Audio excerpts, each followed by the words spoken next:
Thanks, Jordan. In other news tonight, people at Fort Novacell are mourning the loss of the Army crew who died in the deadly mid-air collision in D.C. involving a Blackhawk helicopter and a passenger jet. Late today, we learned the plane was carrying 60 passengers and 4 crew members. 3 people were on board the helicopter, and none of them survived.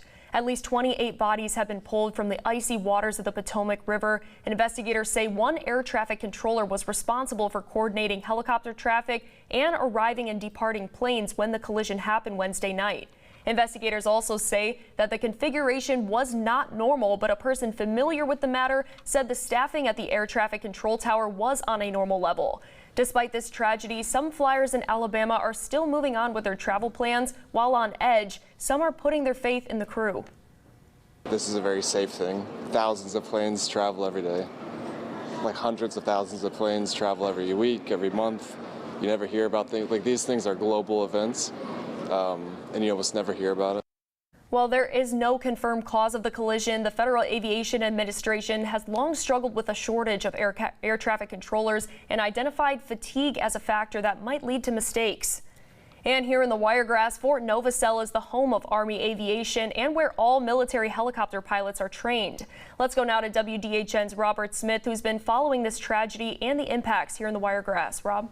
Yeah, hey, Jess, with the Army base here at home at Fort Novacell, where many Blackhawk pilots train, we're taking a deeper look into the plane crash in D.C. An Army training flight ending in tragedy in the nation's capital after a Blackhawk helicopter and a commercial jet collided near the Regan National Airport. The Blackhawk is a workhorse aircraft for the U.S. Army. Although Fort Novacell is not directly involved in this crash, it is the home of Army aviation, where most military pilots likely spent time to train.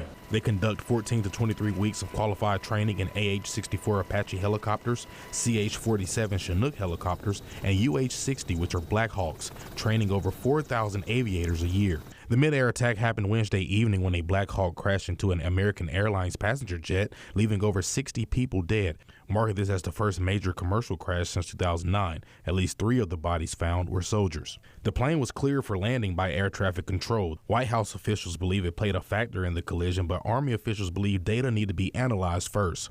What may have happened, as Martha noted, bright lights, you're co-altitude, you're looking at the lights of Alexandria behind and the lights of DCA. They may have seen something else, another helicopter, another aircraft on final, but they believe that they were clear of the regional jet. And so it was the Blackhawk helicopter that hit the regional jet. And so ATC was right.